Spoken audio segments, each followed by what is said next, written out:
So sadness can get in the way of being present. And when we're not present, we're not tuned into the idea that anything is possible, that it's possible for us to be any way that we want to be, to access positive emotions, to tune into what we want to create, all of those good things that feel so great.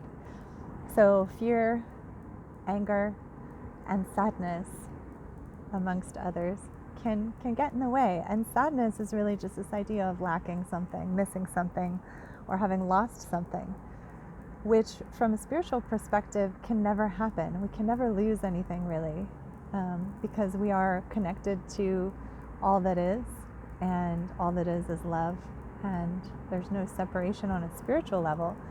But then when we're in these physical bodies, it definitely seems like there's a separation.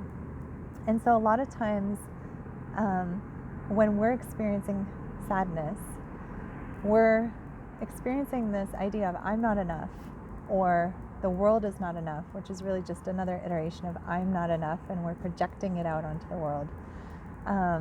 Or, I'll never be able to achieve what I want, this isn't going to happen, or I've lost something that I loved dearly, and there's no way that I can connect to that emotion anymore. That can come up in a feeling of grief.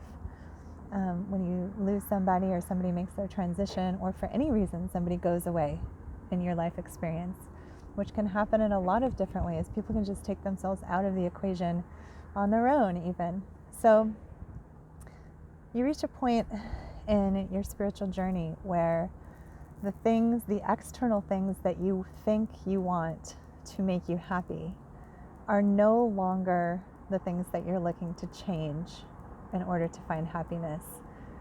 You have to, at some point, turn within and look within and see what internally needs to shift or to change in order for me to find that connection that I want, or to find what I think is missing within me. If you continue to try to move externals around, whether that's people, situations, money, abundance, it will create suffering eventually. Either you won't have enough of that thing in your mind because you haven't changed the core belief of it's not enough, or I'm not enough, or that person will go away, or that person will be a way that you don't want them to be. And in that moment, suffering will happen because there's still this attachment to the external, or this idea that the external is going to, when the external shifts, it's going to make us happy, it's going to provide us joy, but it can never provide us long-lasting joy or peace. Only our connection to Source and our connection to the divine can do that. And so when sadness comes up, if you look at, this idea of I'm not enough, I heard someone say this the other day, and I thought it was so beautiful. And that is, the only thing that's lacking is what I haven't given. The only thing that's lacking is what I haven't given. So nothing could ever be lacking unless I haven't given forth something. So like in the divine relationship class, Divinely Aligned Love, we talk about this all the time. We talk about breaking that bond of codependency by looking at what do I think is missing in this part of the relationship that feels challenging to me, and how can I provide that? So if integrity is missing in the relationship, how can I be more honest with myself? And how can I take action on that honesty within myself? I know I was in a relationship where there was no integrity on the other side. And what was really going on was I wasn't telling myself the truth about what I wanted in a relationship. And when I really got down to it, I didn't want to be in that kind of relationship with a person who is out of integrity with themselves. So by me restoring my own integrity and saying, you know what, the best thing for me to do is to take myself out of this relationship so that I can be more loving to myself. And this person can deal with their integrity journey however they want to. But I was able to restore my integrity by taking that action. And so I gave forth integrity into the situation. So you can also see that in places where people are very graspy or very needy about, and you see this a lot in spiritual communities, about wanting people to be high vibe, or not wanting people to be have issues or to share their issues or to talk about what's bothering them, even though we all have things that bother us and that come up from time to time. And we all have challenges and negative emotions that surface, that are expanding us and moving us forward.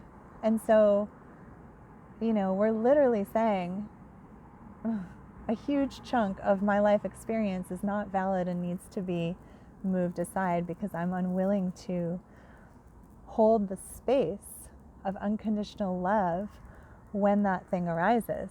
So then it's like, oh, if only this person would be different, if only they would stop complaining, if only they would be more tuned into their higher frequencies. But what we're really saying is, I wish that I could tune into my highest frequencies while I'm in the presence of this person who needs it the most. And so in that situation, it's like, what is lacking is my own love, my unconditional love for myself and for this person. Because when I am able to hold that space for myself and allow my emotions to come up and my challenges to be okay and just to be part of the process of evolution, then I can also be there for somebody else and hold space for them. To the extent that you can be there for yourself is the extent that you can be there for somebody else. So what's lacking in that situation is unconditional love, space holding, presence. And so instead of asking this other person to be more loving to themselves or to be more present with themselves because they can't in that moment,